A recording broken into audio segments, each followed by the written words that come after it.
Hello, welcome to SafeR Journeys, a podcast dedicated to raising children, ending violence, and ending oppression. I am your host, Heather. I'm one of our preventionists. I've got my friend Melissa with me. That's right. I'm the Community Engagement Director at Safe Journeys, the domestic and sexual violence agency serving LaSalle and Livingston counties in Illinois. And we have a special guest with us today. Heck yeah, we do. And it's actually one of our other prevention team members from Safe Journeys. And we are going to let Emily Simpson introduce herself. Well, hey there. My name is Emily. I am the K through 12 preventionist here at Safe Journeys, specific to LaSalle County. I would say a fun fact, because I can't introduce myself without a fun fact on here, is if I was describing my personality via an ice cream flavor, it would be Moose Tracks. Because it's a large animal, and I respect that. And I feel like sometimes I'm a moose, let's be real. And number two, it's like this, like vanilla all the way through, except for every now and then you get this explosion of crazy goodness. And you're like, what? And I feel like that best describes me, if you know me. I think that's an apt description for you, really. Yes. I love it. I was thinking like surprise of goodness is like what I would find in my Moose Tracks, and that's you. Like you're like, regular, and then all of a sudden there's this extra special, delicious, awesome piece where you're like, dang, this Emily ice cream is tasty. So good. So good. One of a kind, truly. That is very true. So you are one of a kind. Yeah, she is one of a kind. And I think like she started saying this, and we should probably talk about how great Emily is. Oh, yeah. And one of the reasons is because of things just like that. Like she always has like a question of the day or what flavor ice cream would you be? And Emily is so good at turning things into teachable moments that I personally am like, there's no way she's going to get something teachable out of this. She just likes doing this. It's not. And then she's like, and then here's a teachable moment, and my mind explodes. So let me explain a little bit of where that comes from. I don't even know that you guys know this. Growing up, I had a mom who worked in the school systems. Her role was at the time called a guidance counselor, which is now what we would call a social worker or a counselor.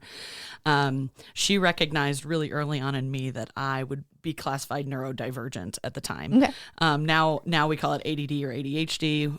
Carry the H if you want to. It doesn't really matter. But like I grew up never thinking that was a disorder or a deficit. It was never phrased as a negative or as a takeaway. It was always phrased as just something that we needed to account for. And so for that, my mom really taught me what I consider to be my superpowers of like looking at things in a different way, or, processing it in such a way that my brain's going to be able to retain the information. So honestly, it wasn't until later in life that I realized that that's what I was doing with my questions of the day or with my teachable moments. But that's just how I taught my brain and my parents taught my brain to be able to capture and retain information. And so I'm very grateful to them for that. But yeah, that's part of the history of where the craziness comes from, I think, of all the applications and different points of view, maybe, if that's a way to say it. I love it. And like being that this podcast is like helping people care for young folks, like that is such a good thing that other caregivers can take and sort of change their perspective a little bit. That's because like it clearly worked well for you. Yeah. And like, I jokingly say, I don't know how my parents didn't eat me. And I mean that with all the love in my heart, because like now I've met kids who I think are very similar to what I would have been. And I'm like, oh my gosh, no, can't do that.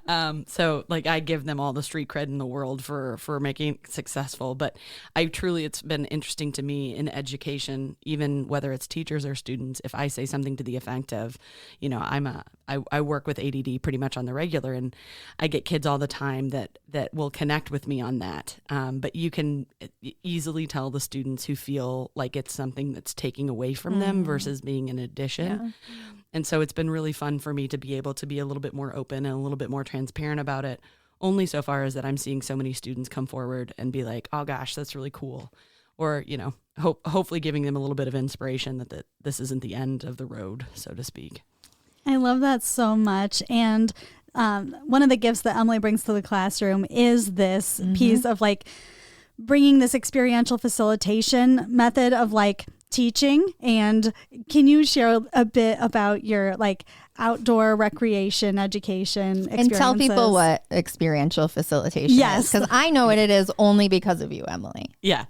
I laugh because if you would have written my story 10 years ago, I never would have found myself in prevention work. I believe in it now and I know where I'm at with it. But at the time, my background is in recreation management. That's what I got my bachelor's of science in way back in the day. And then as I came out of that, my goal was to work at a camp. I had already served several summers in camping ministry. So basically kids would come for about a week and I did everything in between to make that successful. So whether that was working in the kitchens or cleaning or running games or helping in the cabins. And so when I graduated college, the goal was I wanted to work with kids kind of in a non-traditional educational setting, and camp really seemed to be the vehicle that I like to use with that. So with that being said, emerging out of recreation at the time was what we would call low ropes. Low ropes, if you've never seen one, it's a bunch of cables and pulleys and tires that they string about maybe 4 to 5 feet off the ground, and then like there's some game or something they're supposed to do with it. But that has really morphed into experiential education. So most camps now have like a portable experiential education component where we use I laugh only because I'm sitting next to you guys, but I use my tennis balls. Oh my gosh, she uses all the time. When she first started here, we got to tell people, right? Yeah. Yes. She asked our finance guy, "Can I get like 50? Was it 50 or 50 yeah, like I found tennis 50 balls? Tennis balls on and Amazon, then and then Melissa had to like be like, "Yeah, no, this isn't just because she likes tennis. Like, let me tell you." How she's going to use them, because at first our finance guy was like, your new preventionist just wants tennis balls? What? Yeah. No, I took flack for that, and totally I respect it. But now it's your go-to. Yeah. Well, yeah. Like one of. Whether it's one tennis ball or whether it's 50, there's such an opportunity there to, and the reason that I think experiential facilitation works with prevention education as a whole is that we are truly trying to bridge into a topic that a lot of people carry prejudices towards. Yeah.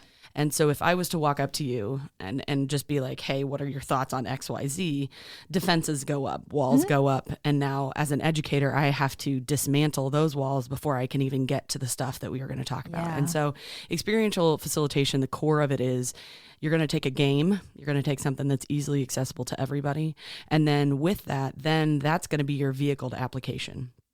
So let's say we did a tennis ball exercise where names were being given and we had to throw it in a certain order, and then we timed you. And at the end of that, we start talking about like what's in the power of a name. Because typically in this exercise, lots of people get really irritated with me because they want to drop the names. They think they can go faster. I get irritated with you sometimes during these exercises. 100%. But at the end, when you pull it together, I'm happy. I'm sorry to interrupt, but I had to say I'm going to yell at Emily. No, I'm just kidding. No, and what's so interesting too is that it's meant to nettle. Mm-hmm. So like experiential facilitation is like repeatedly putting the problem in front of you. And so for anybody who doesn't want to deal with the problem is going to get very irritated very quickly. And so as you know, and so that adds to that role of what I need to take care of and watching our participants, and that gives a lot of feedback to us too. But so experiential facilitation, taking a game and then using it as a vehicle to the application is really where we're going with it.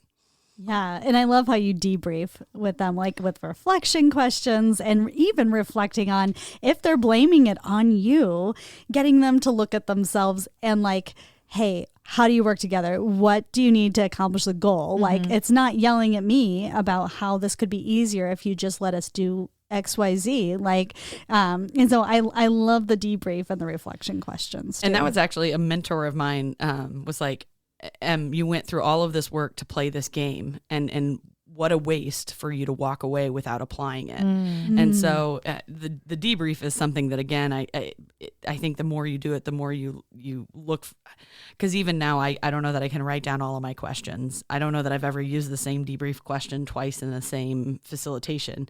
But it's so powerful. And it's, even if one person walks away with a shift in perspective, I think we've gained something out of that activity.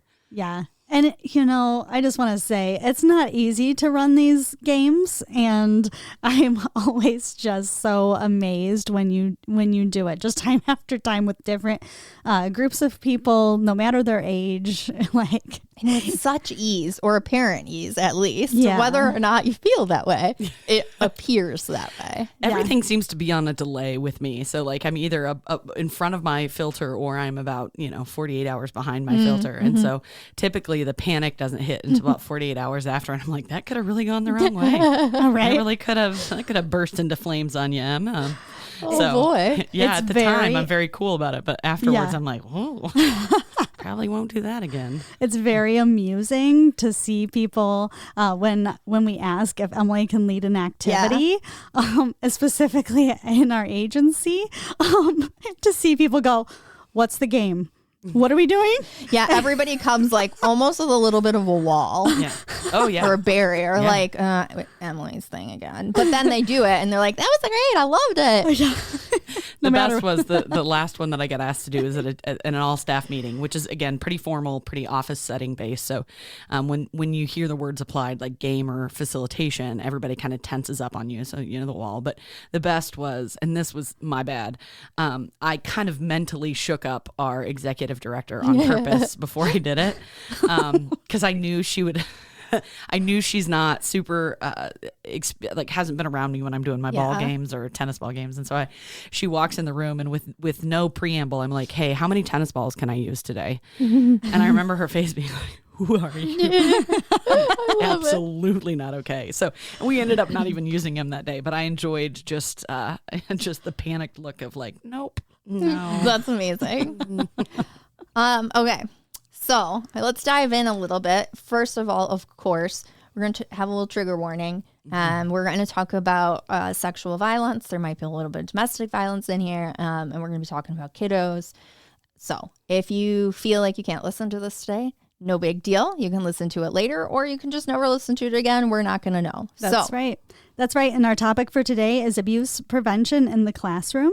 And so we're going to be talking about prevention education in the schools. And there are state and federal mandates in place. And so obviously we deal with the state of Illinois mandates here, serving these counties. And one of the main laws that we help schools fulfill is Erin's Law. And if you didn't hear it yet, backtrack to episode 7 and check out our interview with Erin Marin. Yes, please. Yes, who is a childhood sexual abuse survivor, and she has done amazing work at getting legislation written and passed, and she continues to persist.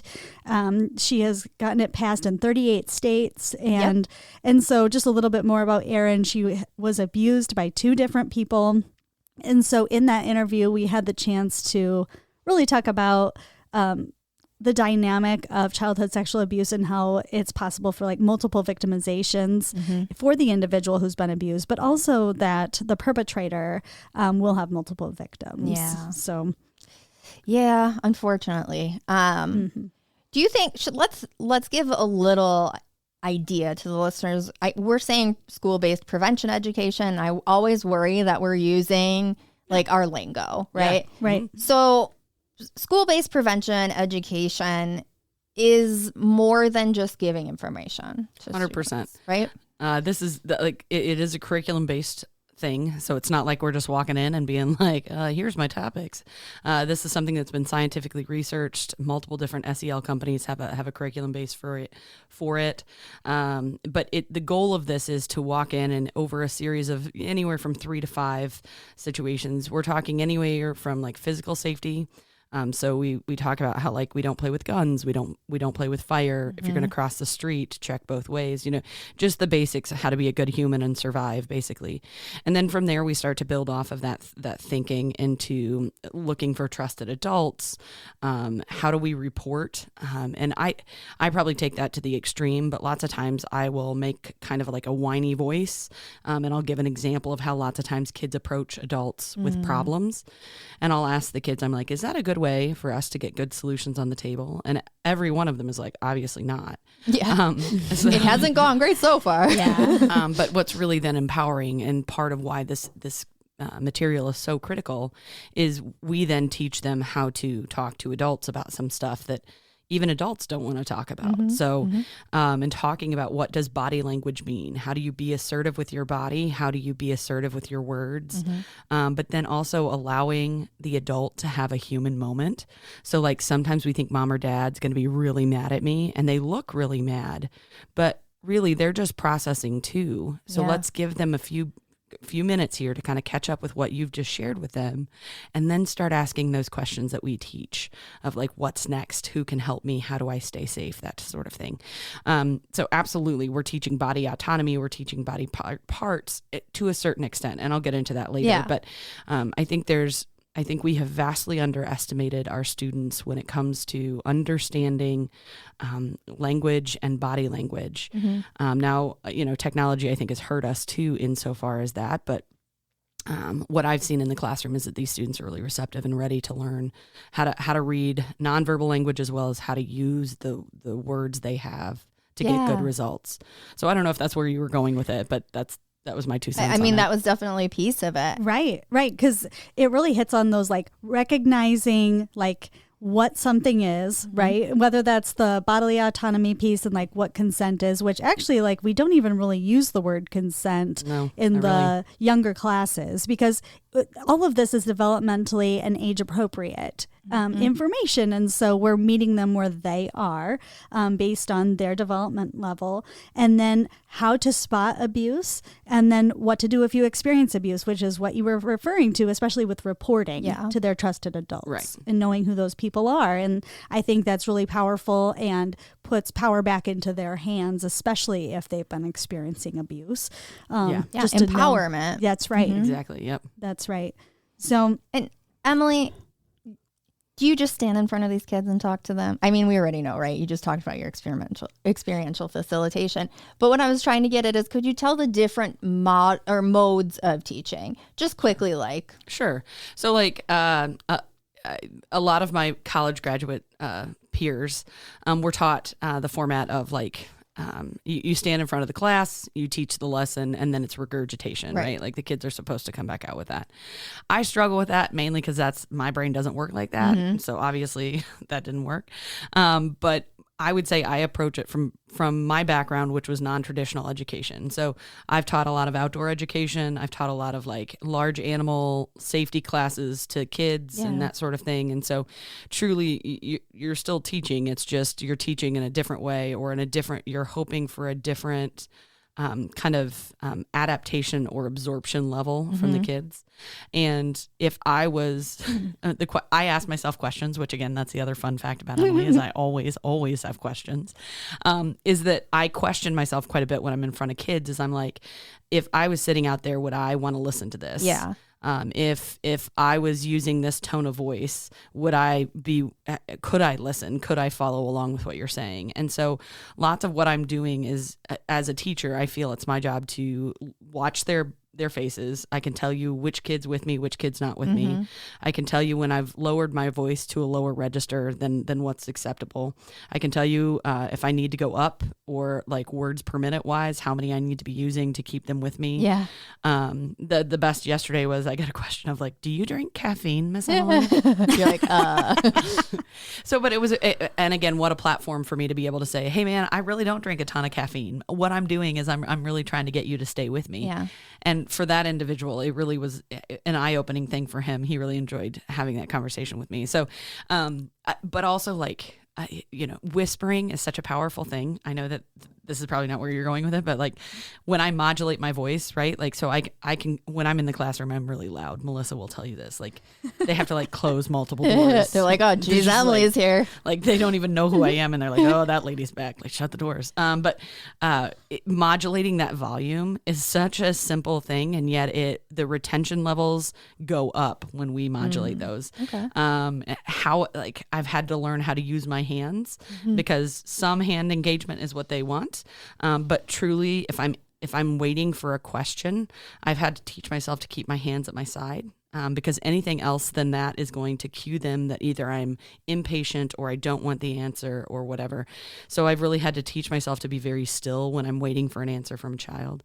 So to me, it's not just a cut and dry, here's your lesson plan, follow XYZ. It's, I want this to be as engaging as possible because again, retention is what we're going for. If at least that's what I'm hunting for. Heck yeah. Well, absolutely. And that's where, because you have their attention, because you're able to meet them where they are, that's when you can build skills. That's when you can empower them with the information you want them to have, and start changing some even social norms, because you're changing the way they believe that adults can meet them where they are. Now they've had that experience with you, and it's possible. Yeah, for sure.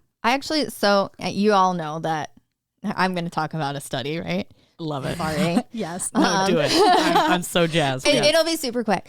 Recently, the WHO, which is the World Health Organization, released some information about internet-based abuse in children. And in this report, they said that the school-based prevention models are extremely beneficial. And previously it was like, is this working? Is it not working? We think it's working. There's just really no way to say it. But like this guy was talking about how, we get more access to kids when they're in school, and we're not just getting access to them. We're accessing their caregivers, their teachers, their parents, their grandparents, their big brothers, their sisters, whomever. So we're really encompassing, we're not just strictly educating, that class of second graders. It's everyone. That's right. It's everyone surrounding that child. So it can be extremely impactful. And here at Safe Journeys, a huge portion of our prevention team is working in these K through 12 classrooms. That's right. Yeah, and even tagging on a little bit to that we just talked yesterday. I had a 3rd grade and a 4th grade class that we talked about cyberbullying. And it was really interesting to me because as soon I said, hey guys, let's pause that conversation. And I just said, why don't you tell me what games, apps, platforms you're using right now? Me being naive, being like, and by the way, I used to call it Roadblocks. It's not. It's Roblox, just so everybody knows. Just clarifying in case anybody else was lost out there. Roblox, Fortnite, that's kind of what I was anticipating. But I would say at least 30 to 40% of every class had Snapchat, TikTok, and something else. And so we actually talked about how scary it is that they can do more than my power structure can protect. And that's why parents and people like Miss Emily get so scared when you come to us with stuff that's happened online, is that I'm still learning. I'm still adapting to what you already consider to be a space. Yeah. And so, but it was really probably the best eye-opening experience I've seen, that like the kid was like, oh, that's why you get upset. That's why that fear response is there. And you're like, yeah, it's not because I think you're in trouble. It's not because I want to take away your phone. It's because the access level that you've now opened the door to, I am struggling as your adult, as your protector, to be the one to find all those doors and shut them in order to keep you safe.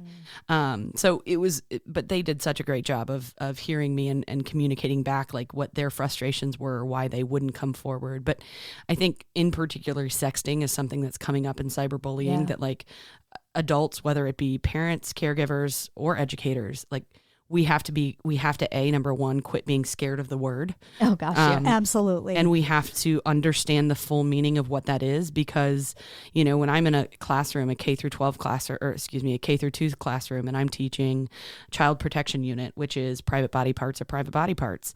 And then I get up into a 4th grade classroom and I say, hey, if somebody sends you a private body part picture, and what was really sad in this instance was I had about 3 or 4 of them drop eye contact with me, which normally indicates either they know it's happened to a brother or sister, or hopefully not, but it might have happened directly to them. And so it's just like, come on guys, we've got to, as educators, as gatekeepers, we have got to start educating ourselves, because the question is not whether our kids are educated with it, it's whether they have our safety measures in place to help with it. Yeah, absolutely. Yeah. So should we talk about some of the things that we go through in these classrooms? Yeah. So some of the classroom content. So first of all, you had mentioned, the rules that are like the never, never rules, right? Which I know you didn't use that language yet. However, it's the ones that like the safety rules of everyday life. Right. And what we're getting ready to kind of pull into is we use Second Steps. That's the curriculum company that we utilize. There are others out there. So by no means do you think, like, don't sit out there and assume that this is all going to be factual. Like, it is factual, but it's also written by a company. So anything close to this, anything similar to this, there's different companies out there that are writing SEL curriculum or social emotional learning curriculum. So specific to Second Steps, this is going to be the 8 never, never rules. And I call them the common sense rules sometimes when I'm in front of the kids. Their favorite one tends to be the dog one. We don't pet a dog we don't know without asking. Yep. And just a shameless plug for me, I'm really hoping we can get a dog that is able to go to schools with us so that we can help practice this. All right, funders. This is Miss Emily asking for a dog to take with her to the classroom. That's right. I've been doing my research. But right now we have a dog, puppet dog, that I did not name, so before the haters hate. I don't think the adults are going to hate on it as much as the kids It's do. not very original. Not at all, and the kids get very upset by know. it. But the puppet's name is Puppy. Yeah. So Puppy, the puppet dog, goes with us into classes, and they really enjoy. And during COVID, I would do the puppet behind my mask. So my mask was on and I was talking. And it happened that I went to a school and it was the first time we could not wear masks again. And so I took it off and I was doing the dog and they're like, that you lied. No. I was like, oh, okay, help me with this. And they were like, no, where's the voice of the dog? And so because they couldn't see my mouth moving when I had been doing it previously, and then I was doing, so then we had to talk about what a puppet was and how I was not a ventriloquist. You're like, this was not where I planned on going, but okay, here we go. Yeah. So anyway, they called me out on that, but yeah. So I like that's a good one. I mean, it's reasonable. Yeah. Like they didn't know, how would they have known? Yeah. No, it makes complete sense. So, but the child protection unit is covered of five sessions. There is a sixth that we can do, but the first one is the 8 never, never rules and just kind of good humanity lessons. Second one is always ask first, which is always ask your adult or person in charge. And I break that down into 3 things: before you go somewhere, before you do something new or different, or before you eat something. The last one, as far as eating, we are trying to introduce the idea that mouths are private body parts as well. But also it's interesting when I have this conversation with kids that they will say stuff like I'll ask about medicine or I'll ask about their gummy vitamins. And, there's kind of a hesitation there of like, well, it's just part of my daily routine. Mm-hmm. But we talk about how once you put it in your body, it is far more difficult, if not impossible, to separate that back out from your body. Yeah. So it's a big deal. So yeah, it's annoying to ask mom every time you want to eat some fruit snacks, but there's a reason behind why we want that, as far as especially with your mouth goes. New or different is just anything outside of their normal routine. If you want to go ride your bike, if you want to play with a new board game or slime, or go down a new aisle at the grocery store, those are things that you need to ask for. And then before you go someplace, friend's house, water park, any place, and I ask at least, what would happen if you just took off there and didn't tell mom or dad where you were going? Yeah. And we talk about those big emotions, and why mom or dad might be feeling them if that's the case. And so anyway, they're far more willing to use the always ask first. And we have fun hand motions for that, by the way, because you can repeat this until you're blue in the face and still not get a kid to remember it, but you put a hand motion to it and suddenly magically it's like, or a song. Yeah. So you put your hands on top of your head, then your shoulders, and then you hold out a number 1 when you say always ask first. Oh, nice. Yeah. And then the Never Nevers have a song that goes with it. Is that correct? Oh yeah. Yeah. I mean, don't worry. I'm not going to ask you to sing it. I'm not asking it. was just confirming that. Yes, indeed. Yeah, I am not a singer. I don't know if anybody's picked up on that in the register of my voice, but the 8 Never Never songs, I will play it, and we play the game of catching the 8s as they go by. Oh, okay. So I get retention, meaning they're with me in the song, but I also do not have to sing it. So yeah, that is smart. Try to work around it, especially keeping your voice as well, because I tend to sing and dance, and there it goes. Like my voice is gone. But yeah, thank you for sharing about putting it on your body, because my daughter hasn't had you in class because she's in a different school district. But her teacher is the one that talked to me about putting the different syllables of a word on on their body and like sounding it out. And I was like, oh my gosh, I had never broken words down like that before, like phonetically either. And so she taught me something new. And this was in parent-teacher conferences. And I was just like, wow. And Sophia was in the conference with us. And so Sophia put it on her body for me. And I was like, oh my gosh, this is really neat. And that's actually like Sophia's learning how to read. And that's like, she'll break it down by syllable and things. And I'm like, wow, this is amazing. Yeah. So just the retention and understanding that comes with putting it on your body, like they know always ask first in their bones now. Yeah. And I mean, we don't spend a ton of time talking about this because, again, I think this is more for the classroom teachers than it is for us. But like there is a lot of scientific research out there on different learning types. And so you do have your auditory, you do have your written, but you also have your kinetic. And the irony is, I think we're learning that's less of a style and more of just an assumption that we need to make of anybody under the age of 5. Their learning style is going to incorporate movement of some kind. So that's just a power tool for us to be able to come in and be able to get that retention with that age bracket. But absolutely, I think that's really powerful. Yeah, well, and I think it also plays into our next rules that we teach in the classroom on the following weeks, like going into the touching rule. If they've already started to put some of this stuff on their body, they're already making the connection to like their body, these safety rules. And then we start to talk about the types of touch. Yeah. So I've kind of changed this up, actually. I don't know if I think Melissa has heard this, but I'm not sure. I used to kind of come at it from unsafe touch because kids are very mindful of, they know what an unsafe touch is. So I used to start there, but now I start with a safe touch. So we talk about hugs, we talk about high fives, holding hands, arms around backs, snuggles, cuddles, kisses on the forehead when you're getting tucked in, that sort of thing. And then I transition to unwanted. And the way that I teach unwanted right now is that we stand up together and we tap the top of our head and we say from the top of our head, and then we bend down and to the tip of our toes, and then we stand up and I have the kids put the thumbs into their body and say, it's my body. And we do that a couple of times over and over again. So from the top of my head to the tip of my toes, it's my body. And then we talk about how it can be a safe touch for anybody else. But if it's you, and for whatever reason in this moment in time, you're like, no, thanks. We get to use our no stops. And I should backtrack just a little bit. I also teach angry crossing guard as a refusal. So I teach kids how to put their hand out in front of them like they're a crossing guard. And then I ask them to kind of make a serious face or a grumpy face. And we talk about what kind of voice they're going to use when they speak like that it's not yelling or screaming, but most of the time they should sound like their teacher when your teacher's asking them to do something pretty serious. And so like, what happens if grandpa's trying to give you a kiss when you go over there? And how do you say no to that? We also talk about exchanges. So, hey, grandpa, I don't want a kiss right now, but how about a hug instead? And so like that's powerful to them too, because that again gives them control to say that autonomy to say what they are okay with.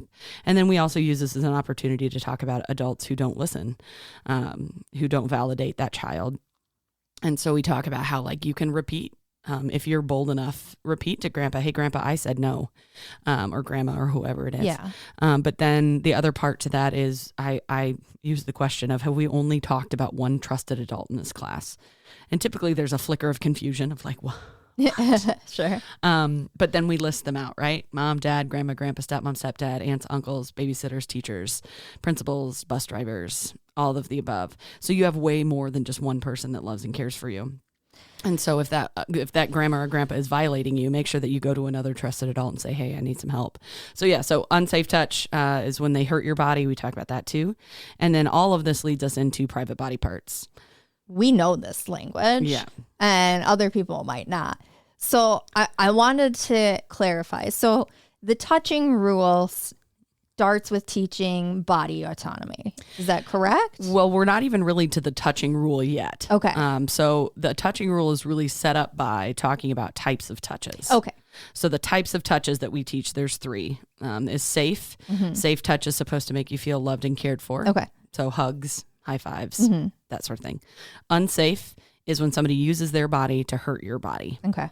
And it has to be a type of touch. So like sometimes kids will be like, you threw the truck at me. Sure. yeah, that's a bad choice and certainly unsafe, but that's not a type of touch. So we have to like go back a little bit there too. And then the last type that we talk about is unwanted, meaning that the kid has full autonomy of their body to say what happens. Okay. So yeah, those are the types of touches that we teach. Okay. So you said this is the preface or the setting of the stage then for the touching role. Yeah. So we want them to understand what those touches look like so that when we come into the conversation of a broken touching rule, they have that foundation to be able to build off of. Cool. So tell us then, Miss Emily. And by the way, that's what I go by in the classroom. So if I reference which myself, is why I say Miss Emily. I'm not just like being weird and calling my colleague Miss Emily. Yeah, no, it's fine if you do. But I do want to clarify. I think it's really important. I grew up being told that I had to use last names. And I lost a little bit of connection with certain teachers because of that, because they were more concerned about me being in the proper respectful space than it was about a relationship. And so it was really intentional for me when I started teaching that I wanted them to know my first name, because again, it's a reciprocity, right? It's the opportunity for me to be a human, but also for them to see and be able to access me differently. Yeah, I love that. So anyway, that's kind of a side note to no, that. I think that's why a I good picked thing. Miss Emily versus my last name. I think that's great. And it made me think as you're speaking of an influencer that we both watch. I am Mr. Luke. Yes.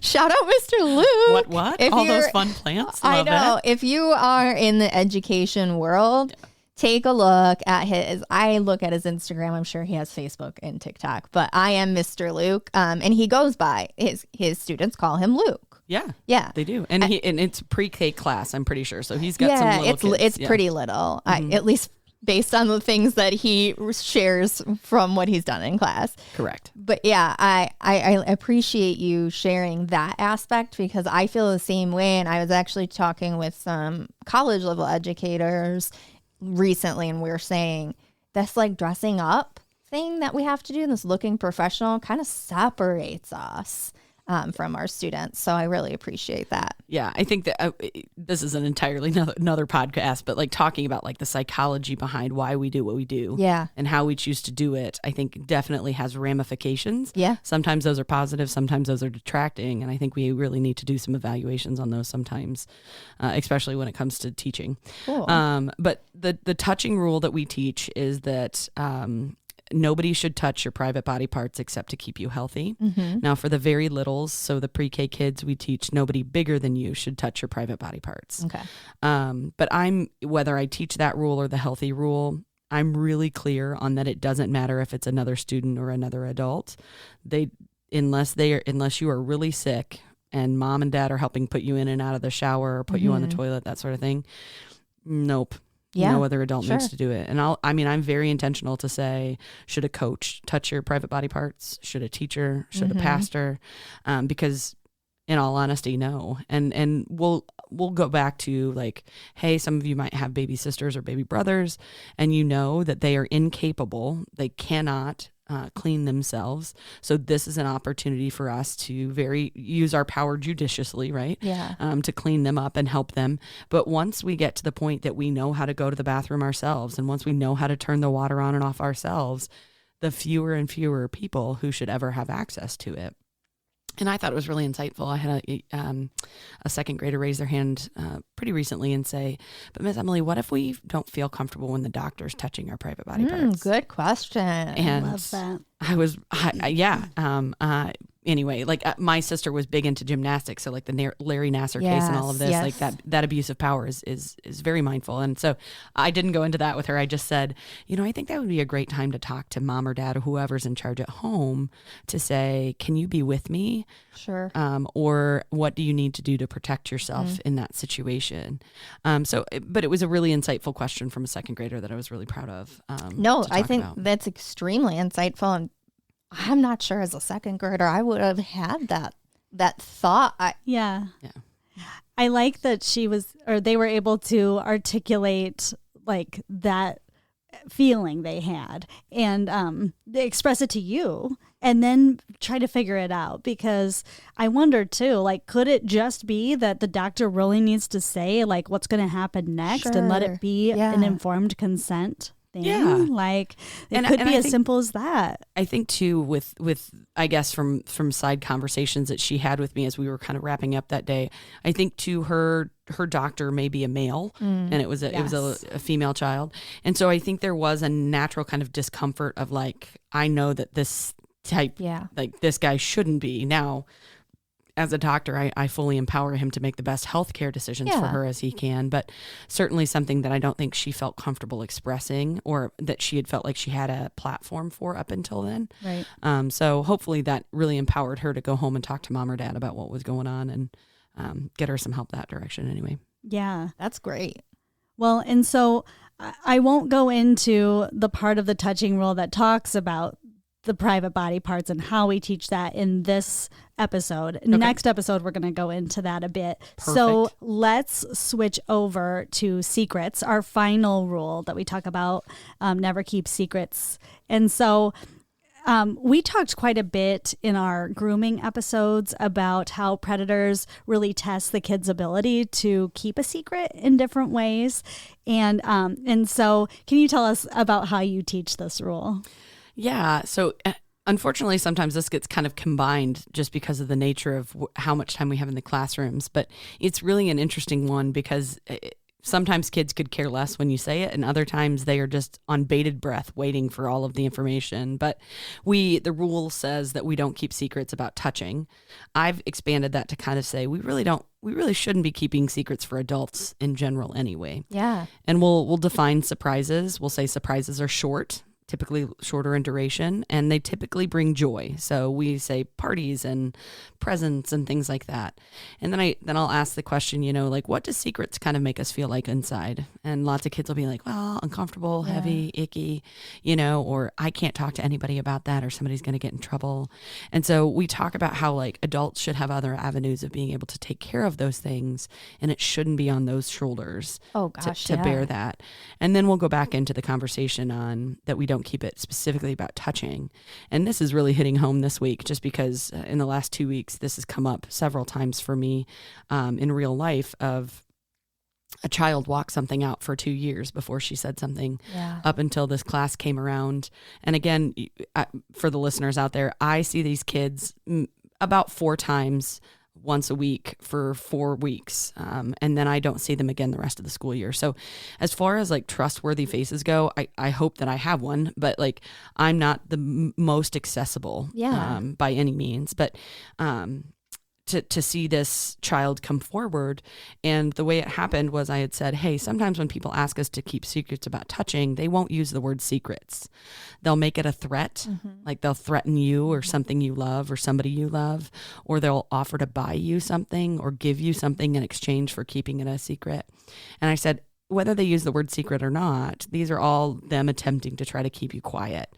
And so we don't keep secrets about touching. And this is the hard part that I'm still working on as an educator, is that how do you teach kids that, yes, we want them to be true to their word, but in this case, I teach them, hey, sometimes you're going to have to say yes to something, even though inside your brain you're like, nope, I'm going to go find the next trusted adult that I know who can help me, because we just can't keep secrets about this.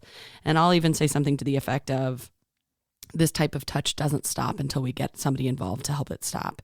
But anyway, the child did choose to come forward. The child was concerned for a pet, had asked me, the question was if an abuser would hurt an animal to keep them quiet. No, that means that it's happening at home. Ugh, yeah. So anyway, it is unfortunate, but rewarding insofar as that this child now has come forward and is seeking help. And man, I just couldn't be prouder of the courage and the bravery it took for that kid to come forward. But this is exactly why prevention education stands as it does.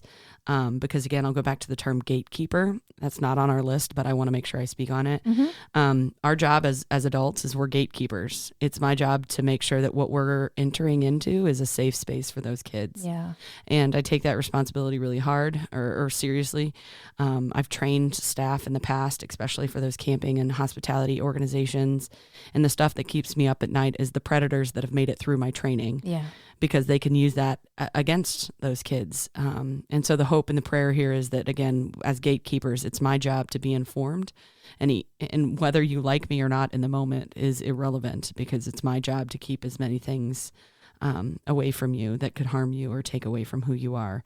And so I think that's the core of what I do as a prevention educator, is whether it's teaching other adults to be gatekeepers or teaching kids about those gates there and why they're there. No, Emily, that's great. And when you're talking about it, you're hitting the topics we talked about on these last two, the previous episodes on grooming. Yes. And we even see in one of the, advice from predators is that they'll be tricky. They break the touching rule, and that they're going to ask you to keep secrets. Yeah. So I think it's extremely valuable. Good. I'm glad. But yeah, grooming is an intense thing that is definitely impacting what we're doing in the classrooms. And mainly because I think everybody assumes it's some guy hiding in the bushes.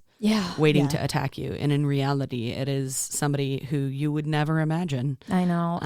It drives me bonkers that, and I know we've talked about this in other episodes, so I won't talk too much, but in that WHO report I was mentioning, they also discussed how stranger danger really did a disservice, and that the idea behind it was it's a quicker, easier way to teach it, but this is not something we can do quick and easy. Right. We need to engage, we need to skill build, we need to empower, all these different types of things. Yeah. Emily, thank you so much for being on the podcast, and we look forward to seeing you in the next episode too. I know I tend to say seeing. I guess it's hearing. Yeah, I mean, we're seeing her. Yeah. We have some media we love this week. Do you want to share that? So the media we love is a book. It's a children's book by Janine Sanders, and it's called Some Secrets Should Never Be Kept. Emily, you read this in class, correct? Yeah, sometimes. Sometimes. I tend to get backed up just because I'm trying to do lots of things. But yes, this is a really great book to read in the classroom. So it's suitable, they say from 3 to 12 years. I think that's a bigger age range than I would even say. It seems like it's a little younger, but whatever, it's fine. And it's age appropriate, of course. The child in the book experiences an unsafe or unwanted, or both really, touch. And he eventually tells his trusted adult. Yeah? Yeah. Okay. Yeah. What do you like this book? Are you happy with it? I do. I think there's this is one thing that I've spoken with Melissa about, and hopefully we can do a podcast episode just strictly on maybe 5 or so books that we use repetitively. But I think there's a big stigma in public education in particular that we can't talk about this, or that if they introduce it, it's going to spiral outside of their control. And so books like this, I think, are so empowering for teachers. I mean, yes, to the students, but it's an empowering to a teacher, because I can still talk about this. I can still make sure it's a safe space for my kids, but I also don't have to tread into that deep water space that I'm so scared that I'm going to not have an answer for. So yeah, books like this are really powerful, and certainly something that I don't think you have to regulate just to classroom use. Oh, no. If you are a parent and a caregiver that has somebody in this space, this is a great book to read at home. My nephews, we read books at night before they go to bed, and this is certainly something I would read with them. Oh, yeah. I'm putting it. I have quite a long list of books for my niece and nephew, which is the only presents they get from me are books related to things I want them to learn. But I looked into this a little just for this podcast. They actually have a website that has some activities and some support resources as well for any teachers or parents who want to go through that with their kiddos. And I would just challenge adults. Sometimes we throw off the whole support, quote unquote, and be like, oh, I don't have time for that. Yeah. So busy. Yeah. And please hear me. Yeah, I get it. But what's so interesting about specifically teaching body autonomy and assertiveness is that it rarely looks like what you think it's going to look like. So looking at that support material, it might be something innocuous to you. But man, when you teach it or model it with your kid, how much... excuse me, I'm going to use the wrong word here, but damage you can do to the grooming industry. Oh, sure. Just by teaching your kids simple things of owning and loving themselves. So these support things, yes, sometimes you can brush them off, but I would highly encourage anybody to go there and look at it. Yeah. Oh my gosh. Thank you so much. Yes, and seriously, thank you again for being on our podcast. And join us next time for part 2 of School-Based Prevention, where we are going to talk about internet safety, boundaries, and private body parts. And thanks so much for listening. Keep listening to hear about support resources and how to contact us. Look out for new podcasts every other Monday on anywhere that you can find your podcasts. Spotify, Apple, Stitcher, Anchor FM, you name it. We're there. If you have any questions, and we would love to hear from you, you can email us at saferjourneyspod@safejourneysillinois.org. You can also message us on social media. We have a Facebook and an Instagram that you can find us at. And let's talk about some resources for anyone who's experiencing abuse. If you happen to live in and around LaSalle or Livingston County in Illinois, please feel free to call Safe Journeys support line at 815-673-1555. 24/7, confidential, services are free. If you don't happen to be in our area, there are 2 national hotlines that you can call for support. For sexual violence, you can call RAIN with 2 N's. That's the National Sexual Violence Hotline. Their phone number is 800-656-HOPE. They also have a live chat on their website if you're interested. And for domestic violence or intimate partner abuse, you can call the hotline, which is simply thehotline.org. This is our national domestic violence hotline, and you can give them a call at 800-799-SAFE or chat live on the website. Thanks for listening.